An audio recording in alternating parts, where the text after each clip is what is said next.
आदित्यजी 6 खासदार शिवसेनेत गेले खरे. सेलिब्रेशन होण्याऐवजी शिव्यांची लाखोळी वाहिली जाते. उलट घडतंय असं वाटतंय कुठतरी. मला वाटतं पहिली गोष्ट म्हणजे आपण हा शब्द वापरणं की शिवसेनेत गेले ते मिंदेच्या टोळीत गेलेले आहे. आणि दुसरं म्हणजे मिंदेंच्या टोळीची संस्कृती काय आहे ही जगासमोर आलेली आहे.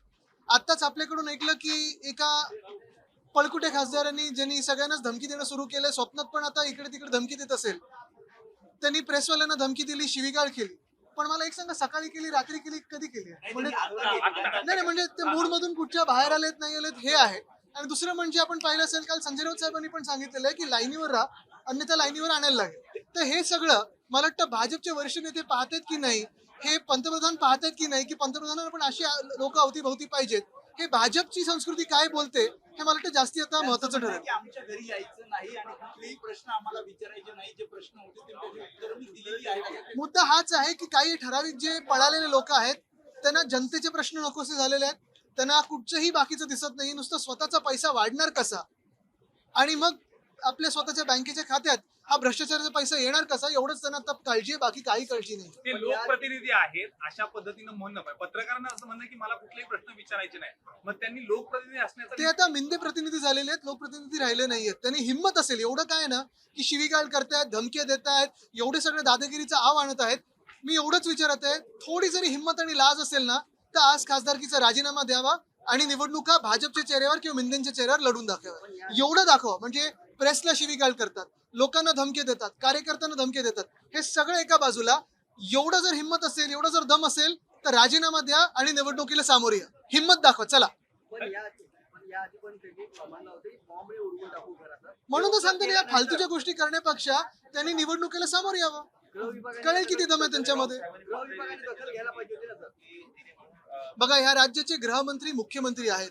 आता ते कुठपर्यंत त्यांच्या कर्तव्याचं पालन करतात हे आपल्याला कळेल, की राजकारणात ते पण खेचले गेलेत, की त्यांचे हात बांधले गेलेत हे पण कळेल. याला लागूनच या सगळ्या खात्यांना वाय प्लस दर्जाची सुरक्षा व्यवस्था आहे. वाय प्लस दर्जाची सुरक्षा व्यवस्थेमध्ये पत्रकारांना धमकवणं, शिवीगाळ करणं या सगळ्या म्हणजे त्यांनाच सुरक्षा आहे, पण इतरांचं काय? हेच तर आम्ही विचारत आहोत. आणि ही सुरक्षा मग कशासाठी दिली, कोणासाठी दिली? म्हणजे लोक यांच्यापासून सुरक्षित राहावे की ह्यांना लोकांपासून धोका आहे हे देखील आपण पहा. सर, याला लागूनच खरं तर संजय दिनाबद्दल यापूर्वी देखील पूर्ण गॉसिप होत्या. ते तुमच्यासोबत राहतील न राहतील, तरी देखील ठाकरे परिवाराने त्यांच्यावर विश्वास टाकला. विश्वास टाकल्यानंतर आज ते ज्या पद्धतीनं वागतायत, खरंच हे कुठतरी मला वाटतं हा नालायकपणा आहे. आणि जसं मी सांगितलं ना, स्वतःमध्ये दम असेल तर राजीनामा देऊन निवडणुका आत्ता लढवा, आत्ताच्या आत्ता लढवा.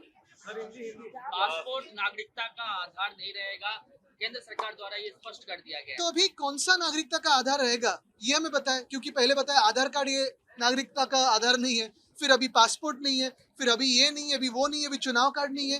तो नागरिकता किस आधार पे तय की जाएगी ये हमें केंद्र सरकार बताए, क्योंकि आज तक हमने ये देखा है कि पासपोर्ट पे किसी अन्य व्यक्ति के नहीं तो हमारे देश का राष्ट्रपति की सिग्नेचर रहती है और दूसरे देश को कहा जाता है कि ये मेरे देश के नागरिक है, इन्हें आपके देश में प्रवेश दिया जाए, ये इसकी हम ले रहे हैं. प्रेसिडेंट ऑफ इंडिया की सिग्नेचर है. अगर प्रेसिडेंट ऑफ इंडिया की सिग्नेचर, भारत देश के राष्ट्रपति महोदय की सिग्नेचर, ये हम इसे भी अगर राष्ट्रीयत्व का आधार नहीं मानते तो और क्या मानते? क्या ज्ञानेश कुमार के साथ फोटो खींच के बताए कि हम इसी देश के नागरिक हैं? लोकसभा स्पीकर से आपके सांसद मिलने गए थे, जो कुछ भी राजनीतिक नो, परिप्रेक्ष्य है, नो, उम्मीद है, नो, न्याय की उम्मीद। सदन की गरिमा रखिए. Sir, Sanjay Sona Patil, who is the rebel MP, have used abusive language while speaking to the reporters. How do you look at it? मुझे लगता है कि यही बात मैंने कही कि संजय दीना पाटिल हो या अन्य 5 जो हमारे सांसद है वो भाग के गए, वो हो, दुनिया भर की गालियों के इस्तेमाल कर रहे हैं, दुनिया भर के अपशब्द के इस्तेमाल कर रहे हैं, सामान्य नागरिकों को दमदाटी कर रहे हैं, धमकियां दे रहे हैं. लेकिन अगर इतना ही दम उनमें है तो आज ही इस्तीफा दे और चुनाव लड़े. देखते हैं, दूध का दूध पानी का पानी. शिकायत की है पुलिस में, लगता है आपको कि देखिए, पुलिस में शिकायत की होगी या ना होगी, लेकिन राज्य के गृह मंत्री ये तो स्वयं मुख्यमंत्री महोदय है, तो फिर राज्य में कानून व्यवस्था है कि नहीं? क्योंकि कल आपने देखा होगा ट्रेन में भी एक हत्या हुई. वो कौन था, कहाँ से आया था, उसकी क्या मानसिक स्थिति थी, लेकिन क्या फ्रिस्किंग हुई कि नहीं हुई? कि ये सारे जो मेटल डिटेक्टर लगाए रखते हैं या कैमरास लगाए हैं, वो सिर्फ सारे ऐसे कारनामे होने के बाद किसी को पकड़ने में या एविडेंस जमा करने में होते हैं, रोकने में क्यों नहीं इस्तेमाल किए जाते?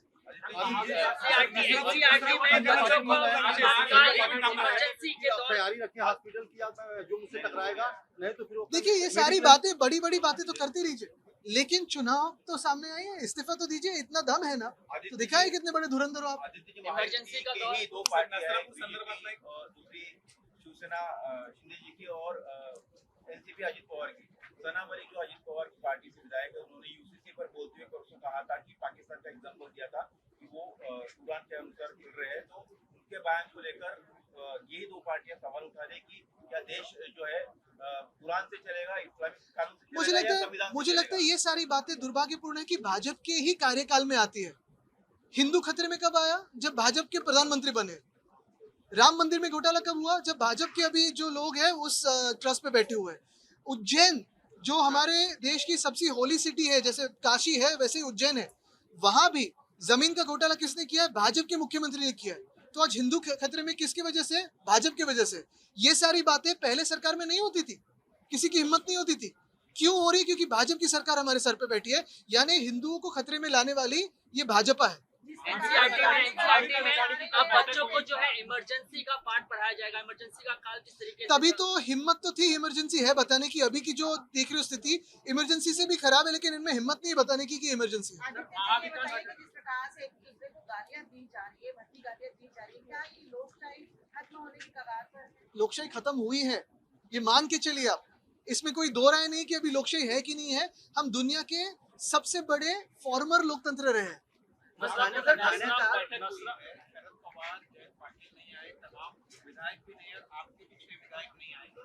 हमारे विधायक तो आज सभी है यहाँ, कल किसी काम से वो बाहर थे, लेकिन आपने देखा होगा जो परसों नहीं है वो कल थे, वो कल नहीं है वो परसों, ये सारे हम हमारे लोग हैं। दो तीन जो हमारे विधायक है कल उद्धव साहब का जो की टूर है उसके प्लानिंग के लिए भी गए, तो उसमें से बहुत सारी संख्या वहाँ है।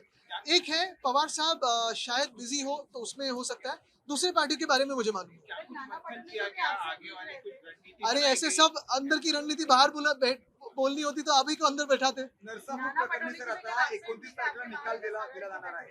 आरोपीला दोषी ठरवण्यात आलेला आहे. 29 तारखेला निकाल लागणार आहे आणि पीडितांकडून फाशीची शिक्षा देण्यात यावी अशा प्रकारची मागणी केलेली आहे. मला वाटतं पूर्ण त्याच्यावर सगळं काही निकाल लागल्यानंतर त्याच्यावर मी बोलेन, जी काही मागणी असेल ती पण त्याच्या सगळं नंतर। ठाण्याचा टीडीआरचा विषय आज विधानसभेमध्ये हा मुद्दा उतरणार आहे, कारण 2800 कोटी ठाणेकरांचे जाणार, त्यावर वन विभाग काहीच बोलत नाही।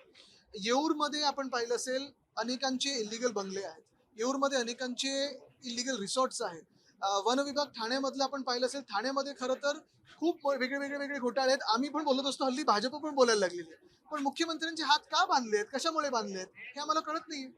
कोणी बांधले? कि रेलवे ऐसी एक योजना ला रही है कि फिटिंग के लिए एक कलर कोड 5 लाख का कलर दिया जाएगा स्पेसिफिक जगह पर। सबसे पहले सवाल तो ये कि क्या फिटिंग अलो की जाएगी कि इसी जगह पर आप थूके, और लोग जरूर नहीं कि इसी जगह पर थूकेंगे।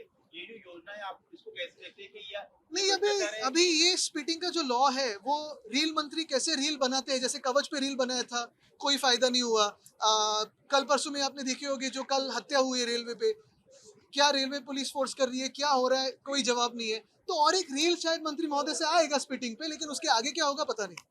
ये बैठक में नाना पटोले जी आपसे मिले, क्या कारण था कि क्या नहीं वो आज तो थे ना।